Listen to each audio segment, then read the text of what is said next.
نیک کوئی بہت پاک دامن انسان ہو، جس کی بیوی کے بارے میں بھی مشہور ہو کہ پاک دامن ہے، اور ایسے آدمی پر یا عورت پر تہمت لگ جائے، تو آپ جو لوگ تہمت لگا رہے ہیں ان کا تجزیہ کریں، ان کو بٹھائیں، ان کو سمجھائیں کہ بھئی تمہارے پاس کوئی گواہ ہیں، تم تو صرف اس سے نتیجہ نکال رہے ہو کہ فلاں خاتون فلاں شخص کے ساتھ اکیلے سفر کرتے ہوئے آ رہی تھیں، تو بھائی اس میں تو بہت سارے مسائل ہو سکتے ہیں، ہو سکتا ہے ہار گم گیا ہو سکتا ہے کسی وجہ سے پیچھے رہ گئی ہوں، وہ تو کسی مجبوری میں ہوا ہے۔ اس سے یہ نتیجہ کیسے نکالا جائے گا کہ وہ جو ہے معاذ اللہ ان کے کسی کے ساتھ ناجائز تعلقات ہیں؟ تو جب آپ ہر طرح سے سمجھا لینا پھر بھی سمجھ میں نہ آئے تو آخر میں آپ کیا کہتے ہیں؟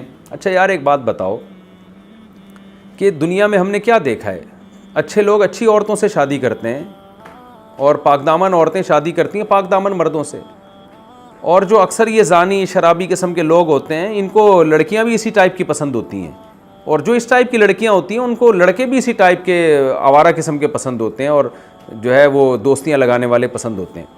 آخر میں ہم یہی کہتے ہیں نا، تو اللہ تعالیٰ بھی اسی انداز سے ہمیں سمجھا رہے ہیں کہ الخبیثات للخبیثین، یعنی کامن سینس کی بات ہے کہ ناپاک عورتیں ناپاک مردوں کے لیے ہیں۔ اگر معاذ اللہ نقل کفر سیدہ عائشہ اس طرح کی ہوتی تو اللہ پیغمبر سے تھوڑی ان کا نکاح کراتا۔ تو ناپاک عورتوں کو سلیکٹ کیا جاتا ہے ناپاک آدمیوں کے لیے، اور ناپاک مردوں کو سلیکٹ کیا جاتا ہے ناپاک عورتوں کے لیے۔ آج تک دنیا میں ہم نے نہیں دیکھا کہ بہت ہی کوئی گندا پلید آدمی ہو، صبح شام نائٹ کلب میں ہو، اور رشتے والے اس کی شادی کسی تہجد گزار خاتون سے کرا رہے ہوں۔ گو کہ دنیا میں ایسا ہو جاتا ہے، لیکن اس کو عقل مندی نہیں سمجھا جاتا۔ یعنی ہو تو بہت کچھ جاتا ہے، ایسا بھی ہوتا ہے کہ بہت شریف آدمی ہوتا ہے غلط فہمی میں کسی بری عورت سے نکاح کر لیتا ہے، بہت شریف عورت ہوتی ہے اور اس کی شادی کسی بدکار سے ہو جاتی ہے، لیکن نارملی اس کو برا سمجھا جاتا ہے۔ قاعدہ یہ نہیں ہے، کلیہ یہ نہیں ہے، ہو جاتا ہے اس کے خلاف، لیکن قاعدہ یہ نہیں ہے۔ قاعدہ یہی ہے کہ پاک دامن مرد پاک دامن عورتوں کے لیے ہوتے ہیں، تو پاک دامن عورتیں پاک دامن مردوں کے لیے ہوتی ہیں، ناپاک مرد ناپاک عورتوں کے لیے، ناپاک عورتیں ناپاک مردوں کے لیے، تو قاعدہ کلیہ یہی ہے۔ تو جب یہ ایک عام قاعدہ ہے کہ ایسی شادی میچنگ کی کروائی جاتی ہے، تو یہ کیسے ممکن ہے کہ اللہ اپنے پیغمبر صلی اللہ علیہ وسلم کے لیے معاذ اللہ ایسی عورت کا انتخاب کر لے جس سے زنا کا ارتکاب ہو؟ یعنی اللہ نے اس مضمون کو مکمل کرنے کے لیے نا ایک مہر لگا دی کہ الخبیثات للخبیثین، خبیث عورتیں خبیث مردوں کے لائق ہوتی ہیں۔ اس لیے حضرت مولانا شرفی تھانوی نے اس کا بڑا زبردست ترجمہ کیا۔ عام طور پر مفسرین ترجمہ کرتے ہیں کہ خبیث عورتیں خبیث مردوں کے لیے، تو وہاں پر ایک اشکال ہوتا ہے کہ بہت سی خبیث عورتیں تو پاک دامن مردوں کے لیے سے بھی ان کی شادی ہو جاتی ہے۔ تو یہاں انہوں نے اس آیت کے تفسیر کو سامنے رکھ کے ترجمہ کیا ہے کہ اس کا ترجمہ ہوگا خبیث عورتیں خبیث مردوں کے لائق ہوتی ہیں، والخبیثون للخبیثات، اور خبیث مرد لائق اور قابل ہوتے ہیں خبیث عورتوں کے، یہ میچنگ کی شادی ہوتی ہے۔ لیکن والطیبات، جو پاک دامن عورتیں ہیں وہ پاک دامن مردوں کے لیے ہوتی ہیں، اور پاک دامن مرد والطیبون، جو پاک دامن مرد ہیں، للطیبات، وہ پاک دامن عورتوں کے لیے ہوتے ہیں۔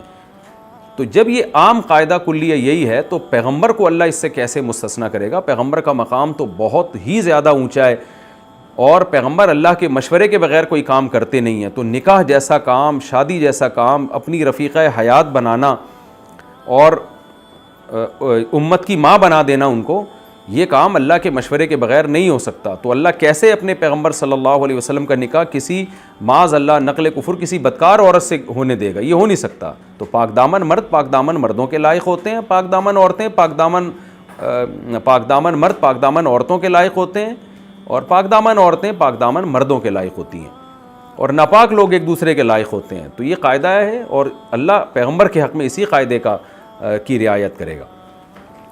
تو اس لیے اللہ نے فرمایا الخبیثات للخبیثین والخبیثون للخبیثات والطیبات للطیبین والطیبون للطیبات اولئک مبرؤون مما یقولون۔ پھر اللہ نے واضح برات بیان کر دی کہ یہ جو پاک دامن عورتیں ہیں جن کا نکاح نبی سے کیا گیا ہے، یہ سب بری ہیں مما یقولون، ان جھوٹے دعووں سے جو یہ لوگ کہہ رہے ہیں ان کے بارے میں، یہ ان برائیوں سے یہ بری ہیں۔ بلکہ لہم مغفرتن، ان کے لیے اللہ کے ہاں مغفرت، ورزق کریم، اور عزت کا رزق ہے۔ تو ان کا تو مقام بہت بڑا ہے اور بہت اونچا ہے۔ حضرت عائشہ فرماتی ہیں میں تصور بھی نہیں کر سکتی تھی کہ اللہ میری پاک دامنی میں اس طرح اتنی سورہ نور کا اتنا بڑا حصہ نازل کر دے گا، اور آسمان سے میری براعت کہتے ہیں کسی کو بری و ذمہ قرار دینا کسی برائی سے, کسی جرم سے. حضرت عائشہ فرماتی ہیں میرے تصور میں بھی نہیں تھا.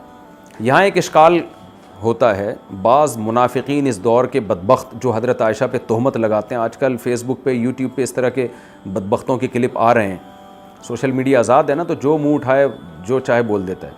تو کسی ایک بدبخت کی میں تقریر سن رہا تھا جو معاذ اللہ نقل کفر امی عائشہ پہ, ابھی تک ایسے بدبخت لوگ موجود ہیں اس امت میں جو حضرت عائشہ پہ تہمت لگاتے ہیں اتنی واضح آیتیں نازل ہونے کے بعد بھی. تو اس نے اپنے نظام کے مطابق ایک سوال کا جواب دیا. اس نے کہا لوگ سوال پوچھتے ہیں کہ جی اللہ تعالیٰ اپنے پیغمبر صلی اللہ علیہ وسلم کا نکاح ایک پاک دامن یعنی ایک خاتون جو معاذ اللہ بدکار ہوں, اللہ پیغمبر کا نکاح کیسے کرائے گا؟ تو کہتا ہے کہ اس کا جواب یہ ہے کہ حضرت نوح علیہ السلام کی بیوی بھی تو کافرہ تھی نا, اور لوط علیہ السلام کی بیوی بھی تو کافرہ تھی. تو جب کافر عورت سے پیغمبر کا نکاح ہو سکتا ہے تو معاذ اللہ نقل کفر زانیہ سے نکاح کیوں نہیں ہو سکتا؟ تو اس بدبخت نے یہ جواب دیا.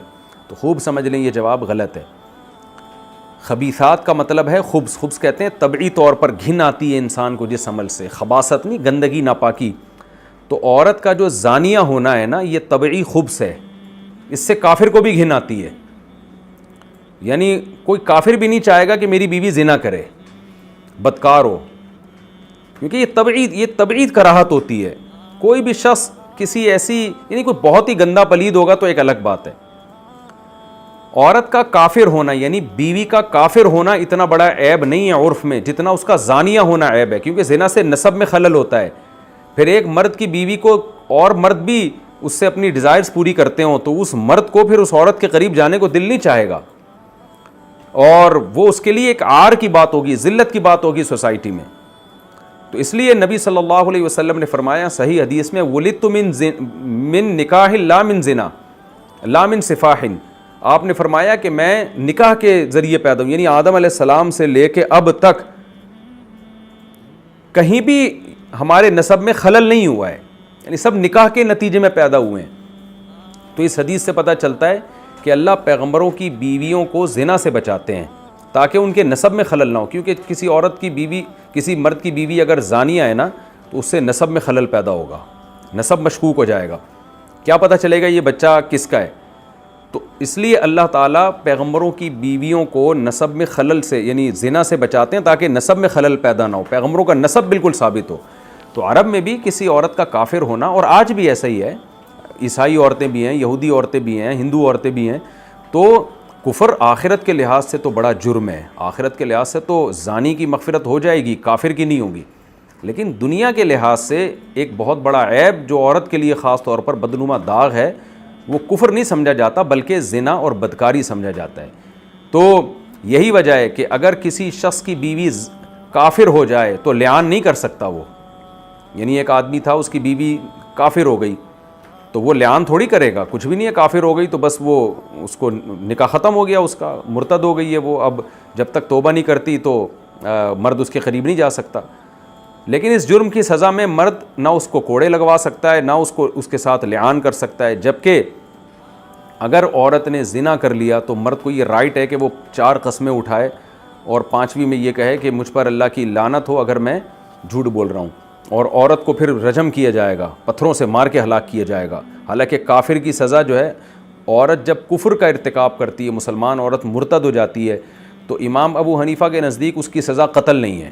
مرد کی سزا تو قتل ہے, عورت کی سزا دیگر ائمہ کے نزدیک قتل ہے, لیکن امام ابو حنیفہ کے نزدیک قتل نہیں ہے. اور یہ قتل بھی جب ہے جب وہ توبہ نہ کرے, اگر توبہ کر لے تو پھر قتل کسی کے نزدیک بھی نہیں ہے, لیکن قتل گورنمنٹ کرے گی, یہ خوب ذہن میں رکھیں. لیکن امام حنیفہ کے نزدیک عورت کی سزا قتل نہیں ہے. لیکن اگر قتل فرض کر لو ہے بھی تو رجم سے تو کم درجے کی سزا ہے نا. اب شادی شدہ عورت یا مرد زنا کر رہا ہے تو اس کو حکم ہے رجم, پتھروں سے مار کے ہلاک کرو. کفر کر رہا ہے تو پتھروں سے نہیں ہلاک ہوگا, ہلکی سزا ہوگی. حالانکہ آخرت میں کفر یہ بڑا جرم ہے. تو اس سے پتہ چلتا ہے کہ دنیا کے احکام کچھ اور ہیں, آخرت کے احکام کچھ اور ہیں. دنیا میں جو عیب دار جرم ہے نا, عیب سمجھے جاتے ہیں, سوسائٹی کے لیے بدنما داغ سمجھے جاتے ہیں, وہ جرم الگ نوعیت کے ہیں. اس کی میں اور آسان مثال دیتا ہوں کہ نکاح میں جب کفات میں دیکھا جاتا ہے نا شوہر بیوی کا کفو ہے, تو اس میں اس کی خاندانی عزت کو بھی دیکھا جاتا ہے کہ شوہر بیوی کے خاندان جیسا، شوہر کا خاندان بیوی کے خاندان جیسا ہے یا نہیں ہے. حالانکہ آخرت میں تو خاندانوں کی کوئی فضیلت نہیں ہوگی، آخرت میں تو صرف اعمال پر فیصلہ ہوگا. تو دنیا کے حکام کچھ اور ہیں. تو کسی پیغمبر کی بیوی کا زانیہ ہونا اس پیغمبر کے لیے بہت بڑا بدنما داغ ہے. لوط علیہ السلام کی بیوی کافرہ تھی، لیکن خدا نخواستہ اگر زانیہ ہوتی تو قوم کیا کہتی؟ یہ لوط علیہ السلام کے لیے بہت بڑا عیب تھا کہ تمہاری بیوی تو اتنے مردوں سے تعلق ہے نا، معاذ اللہ، تو تمہاری یعنی پھر عزت ختم ہو جاتی اس سے. تو اللہ پیغمبروں کو ہر اس عیب سے بچاتے ہیں جو ان کی عزت میں خلل کا ذریعہ بنے. تو اس آیت کا کیا مطلب ہوا؟ الخبیثات، جو ناپاک گندی عورتیں، یا گندی سے مراد زانیہ بدکار فاحشہ عورتیں، یا کافر مراد نہیں ہیں. تو جو بدکار فاحشہ گندی عورتیں وہ گندے مردوں کے لیے ہوتی ہیں، اور گندے پلید مرد جو ہر وقت بدکاریوں میں لگے رہتے ہیں وہ لائق ہوتے ہیں کہ ان کی شادی بھی کسی طوائف سے کروا دی جائے، فاحشہ سے کروا دی جائے.